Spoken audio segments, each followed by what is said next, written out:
Thank you, everyone. And Ralph and I have been having a wonderful time talking backstage. So we're kind of warmed up. And I wanted to, first of all, congratulate you, Ralph, for finishing this book. It's really an amazing achievement.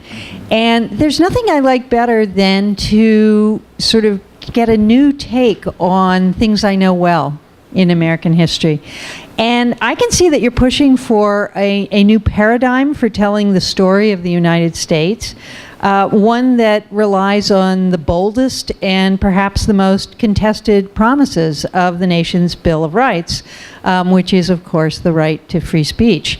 And I want to start with what you say on page 2, and I quote, "Dissent created this nation, and it played, indeed still plays, a fundamental role in fomenting change and pushing the nation in sometimes unexpected directions." And I wanted to start by asking you, what brought you to this theme in the first place? Well, it actually started when I was being asked by the director of the honors program at Temple to create a new history course for honors that was on a topic. And I thought, well, what interests me? Well, since I'm a child of the 60s, dissent. So I put together the course, and then I also put together that book of documents that I edited. And all of this, I knew that dissent was important for the United States, but just putting the course together and putting that book together made me realize that it's actually central to the development of the United States. We were born out of dissent.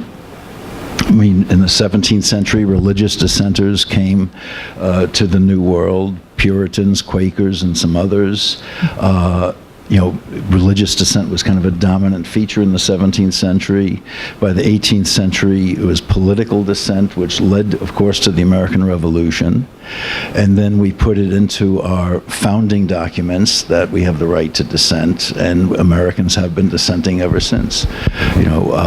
If it weren't for the right to dissent and women speaking out, they never would have got the right to vote or any semblance of equal rights. The abolitionists were the provoking force behind the drive to end slavery. Workers working to establish unions and get the right to organize. Every single war in America's history has had its dissenters. And so, just in doing the book and the course, it just struck me that this is one of the defining traits of being an American is to be a dissenter. And I think it really struck me back in the 60s when I was protesting the Vietnam War and then later protesting the Iraq War and constantly being called by people unpatriotic. And my argument is, no, I'm patriotic. The most kind of characteristic of the biggest characteristic of patriotism in the United States is to dissent. Mm-hmm. No, I having read the book, I agree with you completely. And it was an interesting way for me to think about the many paradigms for American history that have sought to really integrate many narratives into one over time, whether it is Marxist analyses, whether it's American exceptionalism, which, sort of comes and goes, and we seem to be in a period where political conservatives have taken over the idea of exceptionalism as a unifying characteristic. But for you, dissent does that work, and it does it in a slightly different way than, say, Marxism or exceptionalism do, because those are theories, but dissent is an ongoing action that isn't really predictable. Yeah, it's a practice. It's what Americans do, and Americans do it well. Yeah. And and it wasn't that I was looking for a new paradigm or trying to go against the conflict consensus or Marxist point of view. It's just that I think this is just another really valid way of looking at American history and explaining American history. As I often tell my students, that if you're looking at American history, you look, one of the iconic statements is Jefferson's statement in the Declaration of Independence, all men are created equal. And of course, then it meant a very small proportion of the population. Right. And now today it means much more than it did in 1776, and that I look at American history through dissenters as the slow unfolding, the expansion of that phrase, so that it means more today than what it did then. Yeah. No, I think that's right, and I think it's very interesting. One of the things that I thought was difficult, must have been difficult for you to navigate in the book, is when you sort of choose dissent as a theme, you actually have to account for contradictory forms of dissent in any given historical period. So if we take, for example, the 1850s, and I think using dissent as a way of thinking about abolitionism really casts some new light on it. On the other hand, we have abolitionists who are dissenting. We also have plantation owners who are dissenting. Southern politicians, John C. Calhoun, his idea of the concurrent minority is really about maintaining the right to dissent and have it be effective. Right. And of course, the dissent led to the Civil War. Right. The Confederacy was dissenting against this, what they perceived as this tyrannical method of trying to do away with their freedom of owning slaves. Dissent has this knack of creating its own dissenters. I mean, in a way, it's dissenting against a power structure, what is. And you even go back, say, to the American Revolution, when you had the patriots protesting against the tea taxes and all these other taxes, and eventually breaking out into open hostilities. And of course, as John Adams once said, there was only a third of the Americans were opposed to it, and another third were loyalists. And very quickly you found, as the patriot cause gained more momentum, loyalists started protesting against the patriots. Most notably, I talk about in the book Thomas Hutchinson, who wrote strictures on the Declaration, which was a sentence-by-sentence attack on the Declaration of Independence and why it is all illogical what Jefferson was writing there. So later when you have the Civil War and abolitionists are protesting against the structure of society which encompassed slavery, and then slavery is done away with, you get the rise of the Ku Klux Klan. Immediately in April of 1865, the Klan was founded by Nathan Bedford Forrest on Lookout Mountain, Tennessee, protesting the new reality and wanting to go back to the good old days of white supremacy, basically. Well, I'm glad you brought that up, because obviously the idea of progress is embedded in many versions of the long American history narrative, and very often those of us who are teaching, on the first day of class you'll say, why do we study history? And the students say, so we don't do the same things over again and make the same mistakes and everything will be bad. But, my question about dissent is, does it look in both directions? Does it look forward and backwards? Well, that kind of, I like to think of dissent as progress, but progress itself is a disputed term. Like what I might think is progress, you might think is regress, and this has kind of happened over and over again. I think that frequently with dissent movements, you might get people moving it in the direction of where they want to go, like say for the civil rights movement, and they maybe get 2 or 3 steps forward, but then a backlash sets in and it moves it back, and it's constantly going back and forth. Like, recently, of course, we've been having all of these protests in Ferguson and Baltimore about, the killing of all these unarmed black men by the police. But that's basically a symptom of the white backlash against the civil rights movement, and it's kind of these almost like wave actions, although that's makes it a little bit too simplistic, but you do see there's, as I mentioned last night, it's almost like Newtonian physics. For every action, you have that reverse action. Yeah. Well, I'm actually glad you brought up Ferguson and Baltimore, which was not on the set of questions I sent you, but I'd actually like to go with that for a minute, because one way of reading these protests, and anybody who's on Facebook or social media of any kind has seen a lot of conversation by people who don't live in Baltimore saying, why does it have to happen this way? You know, why do people have to burn things? Why do people have to destroy things? And I guess one entry into that very important question would be the suppression of dissent. You know, that if in fact you suppress certain kinds of dissent, if people are not empowered with speech, then other kinds of dissent become the only way to make yourself heard. Right, and when you have violent dissent, that is basically symptomatic of extreme frustration on the part of the people that are protesting. You have situations, you know, like with nonviolent protests, civil disobedience. If you see some progress there, you're pleased with that. But if you don't get the progress, then frustration comes out. You know, think back to 1968, after the assassinations of Martin Luther King and Robert Kennedy. First of all, with Martin Luther King, you had riots in many cities and around the country.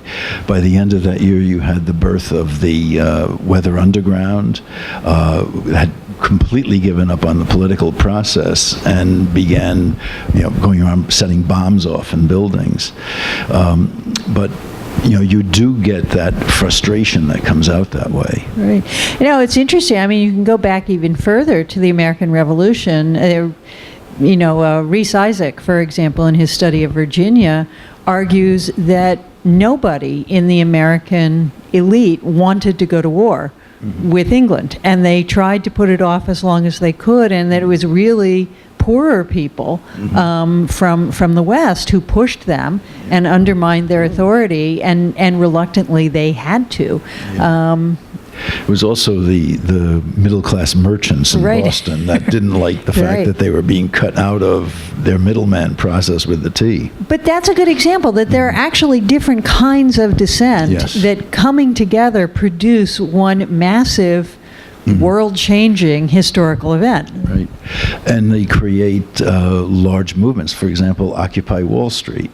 You had a tremendously, you know, different amount of people. You know, you had students protesting that, you know, the crippling student loans. You had people who lost their mortgages or, you know, their houses.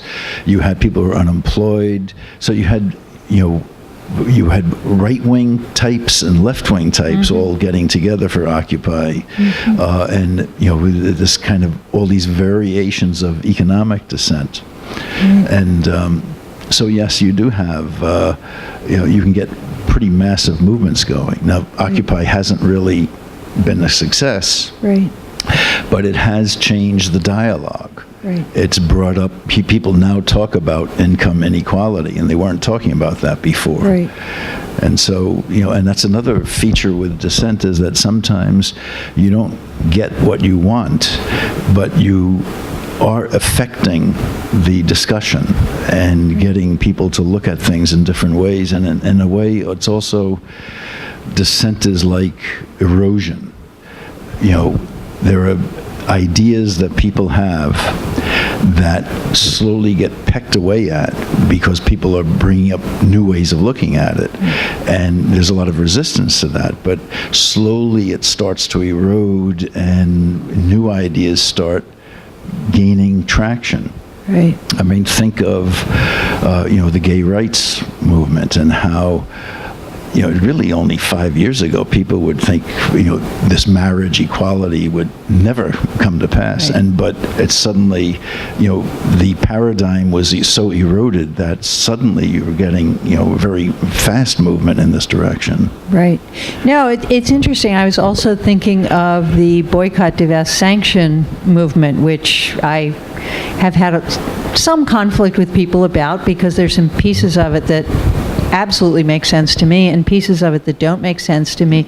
But the persistence of that dissent caused me to start reading books that I never would have read before, and caused me to actually think about something that was off my radar. So that one of the things dissent can do is actually simply draw people's attention to something, whether they agree with the dissent or not. Exactly. Force them to think. Yeah, it forces them to think and eventually forces them to take sides. Yeah. You think of, with the civil rights movement and, with the sit-ins and then the freedom rides, many people in this country maybe had never even met black people, living up in the wilds of Maine or something. But you see this on television every day, and you're looking at it, and you don't even know what you're thinking about it. But eventually, you start thinking about it, and then eventually, you get to the point of, am I for it or against it? Mm-hmm. And it forces people to take a stand. Yeah. Even about things, I'm thinking of the movie Selma and that scene where the marchers are being beaten on the Pettus Bridge, and you get flashes of Americans watching it on television, watching this thing happen. And even though they know that is what happens in the South, until they see it, they don't really understand it. Right. Yeah. And those kinds of episodes, of course, create a buildup for dissent. Like that first march in Selma, it was about 200 people taking part, and they were beaten up. And the result of that was, in the next week, 2,000 people from around the country arrived in Selma. And then after the second abortive march, by the time the third march took place, which actually did march the whole distance from Selma to Montgomery, by the time it got to Montgomery, you had close to 20,000 people. Right. And so this is another kind of a unique thing about, certainly with civil disobedience and nonviolence, violence is often perpetrated against these people, and that builds, you gain more adherence to your cause through that. Right. Ralph, we're sort of jumping around in American history, which I love, and I love this kind of conversation, and it causes me to want to sort of pin you down about historicizing the term dissent. One of the things we all do in the classroom is remind our students constantly, actually, that people in the past are like us, but they're also very different from us. And so how would you think about the different meanings of dissent over time? You do some of that in the book, and I wonder if you could expand on that a little bit. Well, like, for example, a lot of times historians, especially after Arthur Miller wrote The Crucible, a lot of historians like to compare the McCarthy witch hunts to the Salem witch hunts. But, and even though it's kind of attractive to make that comparison, they're very different, and the religious paradigm of the 17th century was very different from what was going on in the 50s. So we have to always be careful not to fall into the fallacy of presentism, of kind of putting our present day values on people in the past. And obviously, you take Jefferson, he was a dissenter protesting against the British, and was, of course, if the American Revolution had failed, he's one of those that probably would have been hanged by the British. Right. And yet we look back on the fact that he wrote the Declaration of Independence and owned slaves. We tend to think of that as hypocritical. But, we have to kind of put ourselves in the mindset of those people at that time. And that's sometimes a little bit difficult for us in the modern age, but it's the historian's job to try to do that, and to, when we are teaching, we try to make sure that our students kind of understand that as well. I'm glad you brought up Jefferson, because it reminds me of a thought I was having as I was reading the book, which is slave owners in particular. We know that many slave owners were troubled by slavery, that there were a great many things that troubled them about slavery, and yet the difference between being troubled and dissenting was enormous. Yes, yeah. Well, they didn't really see an alternative to it. Remember Jefferson's famous comment, is like holding a wolf by the ears. Right. You don't like it, but you don't dare let it go, because it just wasn't in the mindset that if there was no slavery, then these African slaves would just live amongst us as citizens. With the kind of racism that was prevalent, just, made them think that, well, they can't live here, so what are we going to do with it? But then, of course, the biggest issue for slave owners was the economics of it. Right. That was their wealth was in this, and if to give it up would have been economically devastating for them. Right. So, I mean, in that sense, if you were, say, a black intellectual or a black abolitionist or a black public speaker, someone like Frederick Douglass or Harriet Jacobs, actually simply to be yourself was to be a dissenter, to announce that you were a human being and that you had a right to your views and your freedom. Yeah, and Frederick Douglass always used to start his speeches as, you see before you these limbs are stolen, this head is stolen, I stole them from my master. And he was, very impressive and, really convinced a lot of people. Yeah. Of course, another thing about dissent, too, is when I just make this comment about convincing a lot of people, that a lot of dissent sometimes is speaking to the choir. Yeah. Preaching to the choir. And, and you're not really convincing anybody. And then, of course, if you're doing a demonstration, there are a lot of people that are so opposed to it, you're never going to convert them. So what dissenters are trying to do is, find that middle group of people that don't really yet have an opinion about something and try to, do a demonstration or a protest in an effective way that it gains those adherents. Right. And most successful dissent movements have accomplish that. Right. Well, one of the points you make early on in the book is that there's this kind of defining moment when we come to realize that the founders believed in dissent, but they didn't believe in freedom. Mm-hmm. And I wonder if you could just sort of play that out over the next 200 years. Wow. Do we still believe that, really?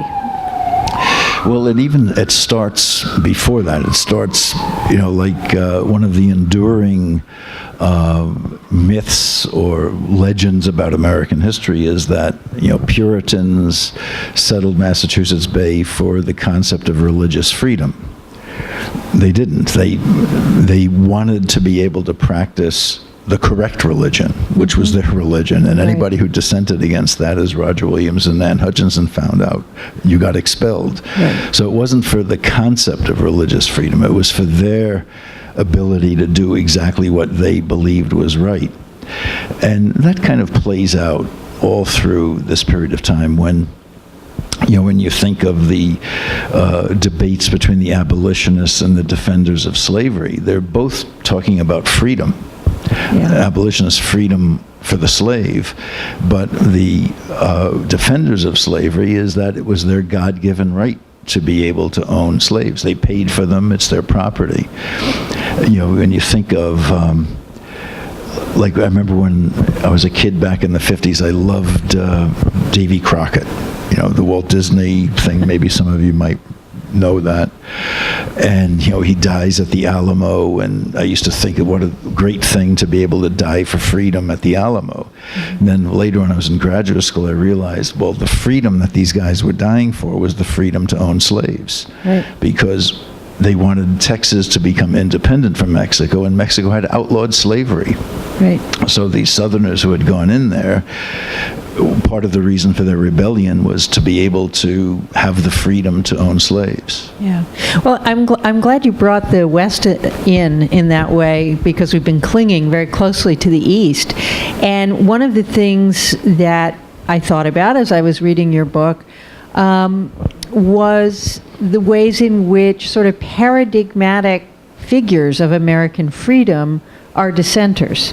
The cowboy, for example, who is, alone out there, can't be tied down, and so that we have an idea of a sort of free person who is without, outside civilization, outside our laws, as the purest kind of American.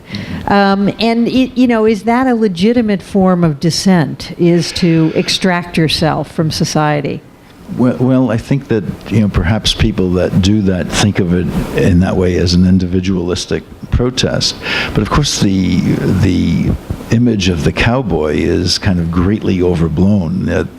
Basically, they were the proletariat of the West. They were working really hard jobs and not getting much pay for it. There's no examples of cowboys ever climbing the economic ladder and becoming a rancher. They were the low, minimum wage people of that time. But we do have this kind of enduring mythological view of the cowboy, I think probably, created by all those John Wayne Westerns and all the others that were produced in the 30s, 40s, and 50s. So there's kind of a problem with this idea that of the rugged individual and kind of creating this great country, that Frederick Jackson Turner thesis. And a lot of people forget that the West was really developed because the government subsidized these railroad companies, with very great sweetheart deals about, building railroads, which enabled people to get there, and then once they were there and settled, to ship their goods back to the markets in the East.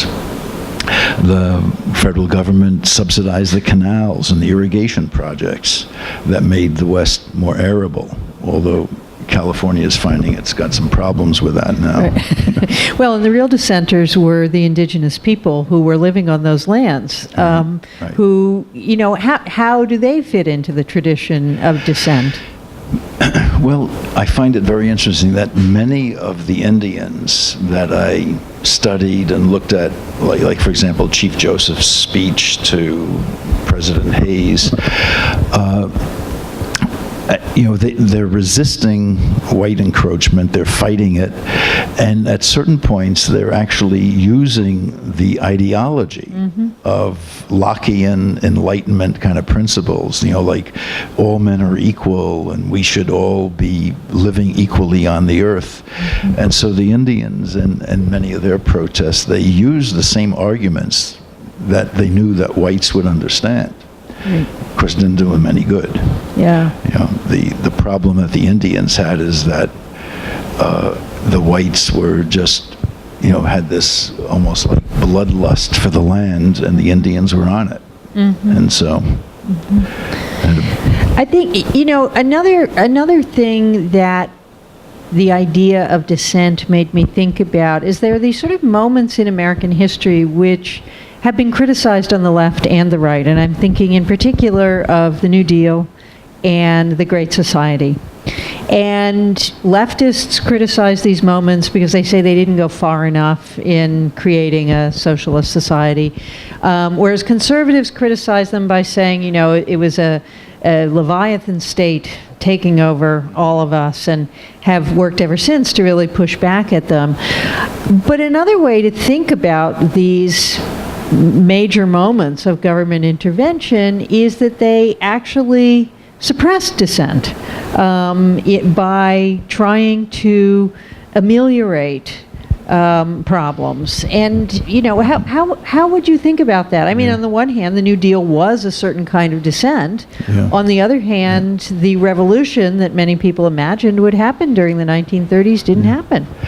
Well, FDR himself famously said that he's the greatest the greatest friend that capitalists ever had, because basically what he did was preserve capitalism. That when he first took over in March of '33, there was a lot of sentiment towards nationalizing the banks, nationalizing many of the industries, and Roosevelt toyed with those ideas, but he felt that it would be better to save capitalism, but just make it more humane, regulate it, but to keep it going. And of course, his cousin Theodore had frequently, he was often labeled as a radical by his opposition, and yet, what he felt he was not in favor of revolution or radical change, but he felt that you needed to have reform.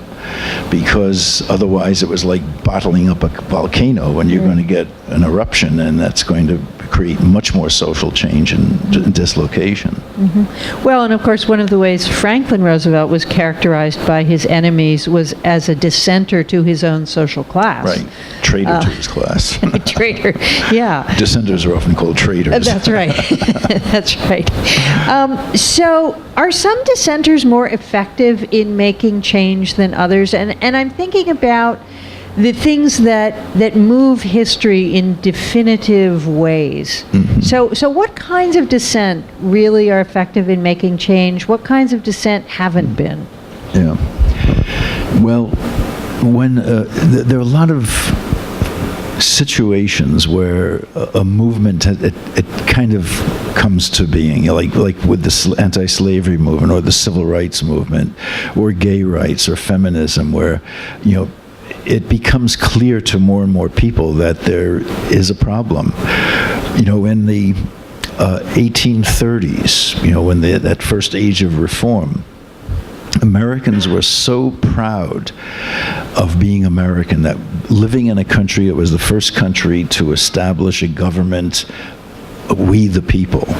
And they knew that, the French and the English and other countries were looking at the United States, looking at this experiment, and Americans were proud that they had defeated Britain. They sort of conveniently forgot that the French had something to do with that.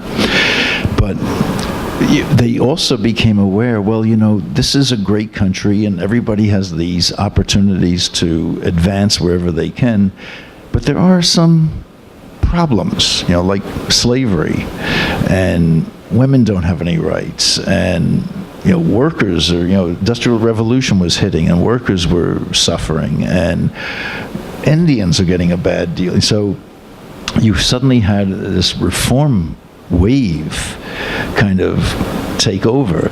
You had this again with the progressive movement in the early 20th century, and it becomes clear to people that we have these great ideals, but not everybody is benefiting from it. And I think that kind of eventually saturates into the consciousness, and maybe people that might not have been thinking about that too much or concerned with it start to realize, we need to tweak things to make this country better. And then you start getting these waves of successful dissent. Mother Jones's campaign against child labor.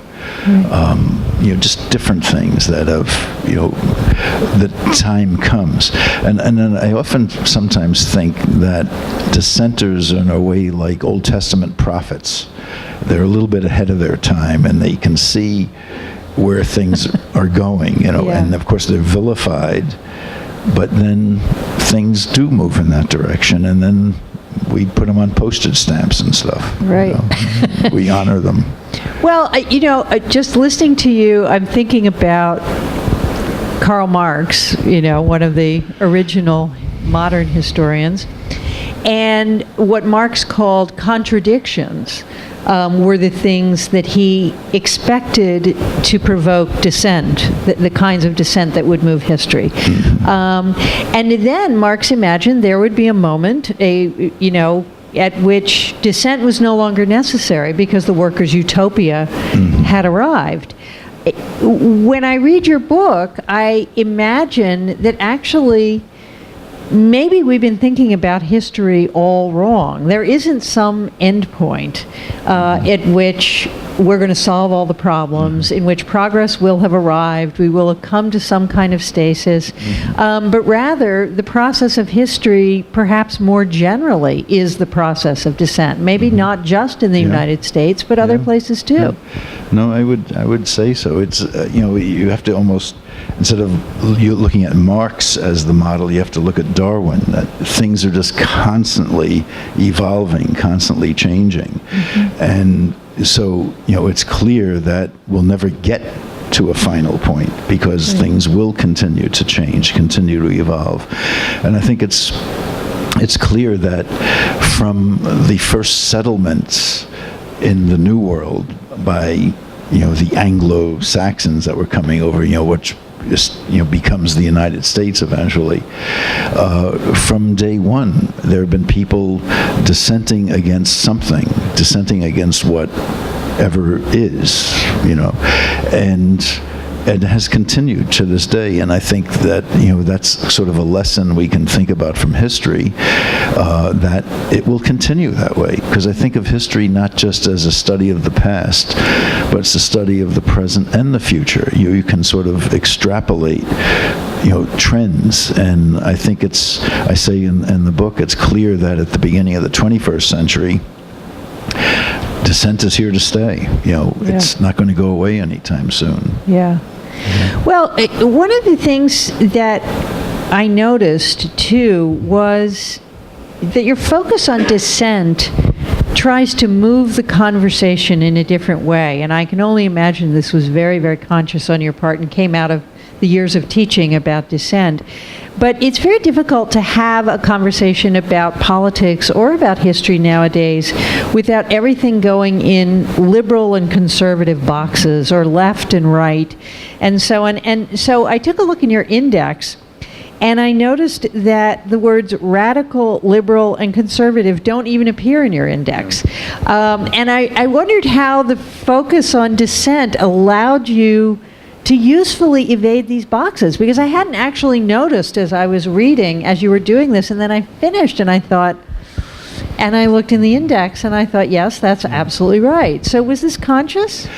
I don't think so, really. It was, some of the dissenters definitely are radicals and some are reactionaries, but I wasn't lumping them into those kind of categories. They were reacting to something that they felt was unfair or goes against what they felt the Constitution promised. Mm-hmm. One of the things dissenters of all sides always are quoting from the Declaration of Independence and the Constitution, and they're frequently even quoting from previous dissenters. Mm-hmm. They're learning things from them, and so you'll even have some of the conservative dissenters of recent times are basically taking pages right out of the civil rights movement and using some of the tactics mm-hmm. that were used successfully by liberal and more radical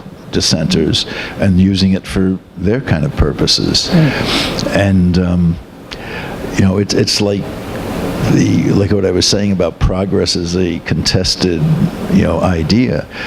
You think of the 1920s, which I think of as an extraordinarily interesting decade, where you have, the whole world was moving rapidly in this modernist direction, and you had about half the American population digging their heels in and saying, we don't want to go there. Mm-hmm. They were traditionalists. It's this modernism versus traditionalism. You had existentialism rising, Einstein's theory of relativity, Heisenberg's uncertainty principle, and then you also had the rise of fundamentalist Christianity and nativism and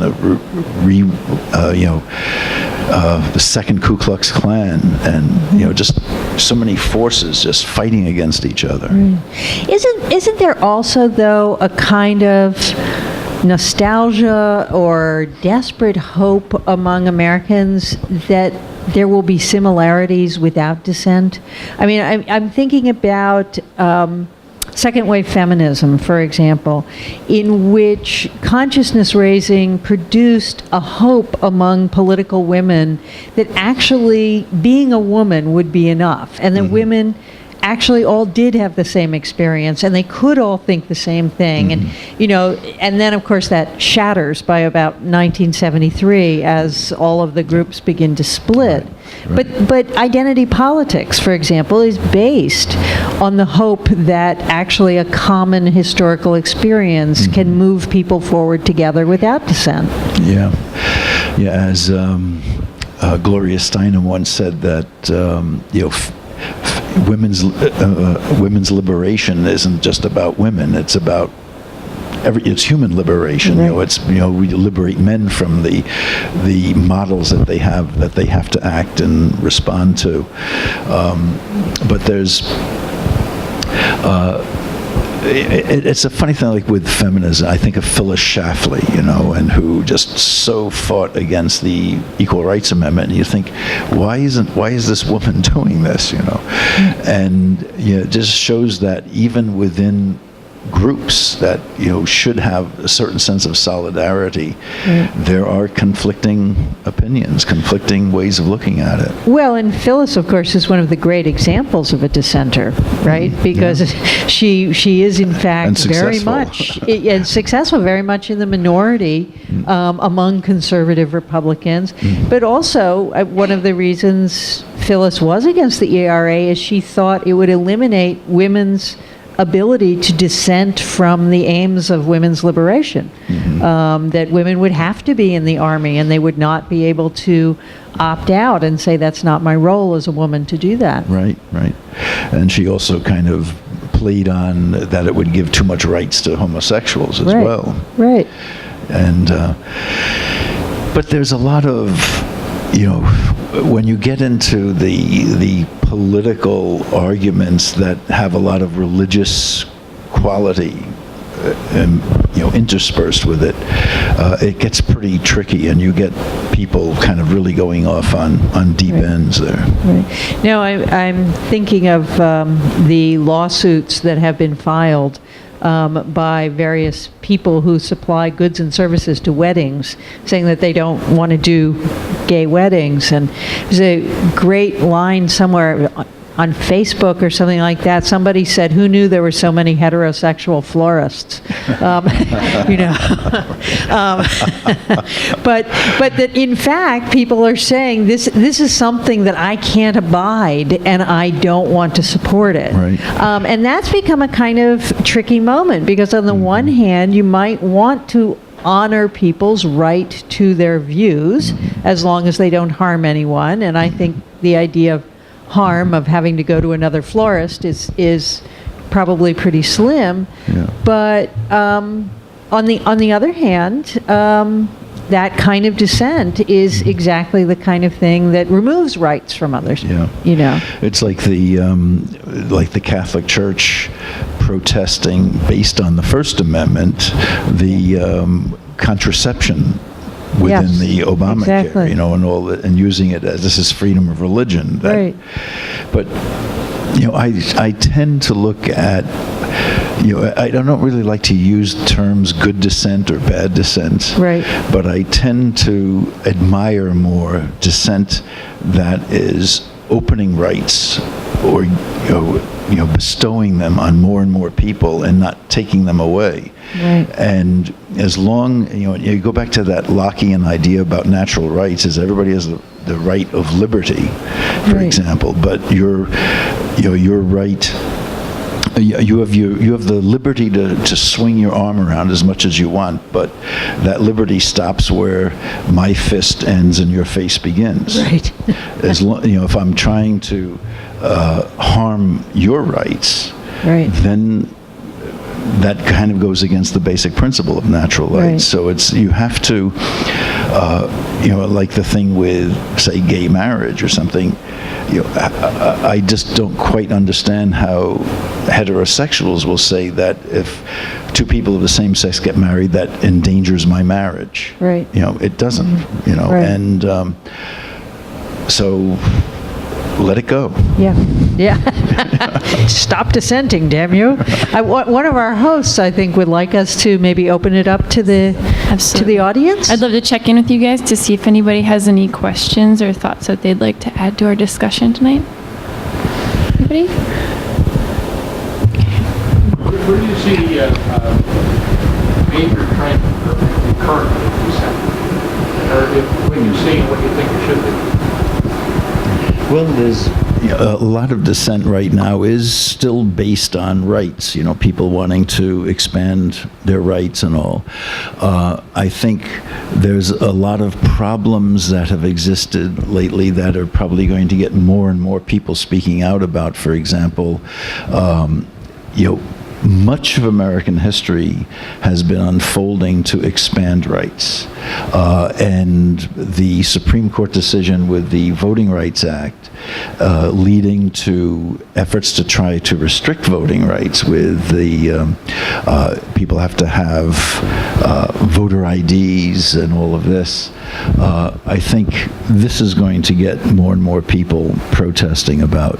The same thing with the other Supreme Court decision about Citizens United. You know, corporations are people. Today I was sitting for a little while over by the New York Public Library in this garden, and it was just beautiful, and I'm looking at all of these tall skyscrapers all around. I'm thinking, oh, these are people. They're all built, you know, skyscrapers owned by various corporations, and each of those buildings has the same right as all the people sitting around in the park. And I think, that's going to get people galvanized as things get worse. Anyone else? One thing that I've been kind of thinking about as you guys have been discussing dissent this evening is the methods that people can use to dissent. And one thing in particular that you said, Claire, earlier when you were talking about slavery is that there's a difference between disagreeing with something that's kind of a status quo and with actually dissenting. And what I think about that in correlation to our current times is how people will use social media and kind of hashtag activism to express their displeasure with something, but may not actually take action. What do you guys think about the way social media plays into how people dissent these days? That's a good question. I talk about this right at the very end of the book. It has the potential for really spreading the news. Like, for example, like people could do like a flash protest and get the word out, and people go out there. But there is that problem of what slacktivism or clicktivism, where people, they click on like and they think they've done their part. I've protested, I've done it, and it's not exactly like marching across the Edmund Pettus Bridge in Selma, Alabama, where you actually go out there and are endangering getting your head bashed in by, the police. Police tend to do that, right? So I think the thing with social media is that it's still like a work in progress. How beneficial that's going to be, or is that going to sap some of the dissenting spirit? But one of the things that is very interesting when researching the book is that dissenters are always using the latest technology. When Luther dissented against the papacy, the Gutenberg press had just been invented, and so you were able to get pamphlets out, and you were able to translate the Bible, and that if that technological development hadn't have happened, the Protestant Reformation would have maybe looked very different, or maybe taken a lot longer to happen. By the 1960s, the recording industry was a big thing, and so protest songs were huge and being purchased and distributed all over the world. And now, of course, it's social media is the thing where dissenters are, like kind of on the cutting edge, but it's still developing. Great. Anybody else out there? Well, on behalf of the Strand, thank you so much, Ralph and Claire, for joining us. Let's give them a round of applause. Thank you. Thank you.